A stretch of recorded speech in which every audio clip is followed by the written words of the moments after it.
Storage and defrost is really simple. I'm gonna walk you through the easiest ways to defrost and store your proteins. There are a couple of different ways you can do it. I'm gonna show you both. Let's say you planned ahead, you know exactly what you're gonna do. You have a full day to defrost your protein. Here's the plan. We're gonna put our protein in a bowl, and then we're gonna put the bowl in the bottom shelf of the refrigerator. I put it on the bottom shelf because if it drips, I only want it to drip as far as the bottom shelf. Now, let's say you're like me and you did not plan ahead.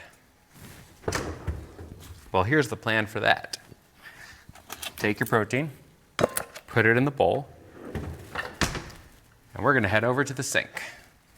When it comes to defrosting proteins in the sink, cold water and submerged protein, that's the trick. So we're gonna put the protein in the sink. I'm gonna make sure that everything will be submerged once the bowl is full. So we're gonna fill that up with nice cold water. Once the bowl is full of cold water, we lower the water to a trickle, and then 30 minutes later you have perfectly defrosted proteins. Now I leave the water running because I want moving water. Bacteria grows in still room temperature water. So if we keep cold water running through it the whole time, no bacteria. My defrosted protein will last for a while in the fridge in the package.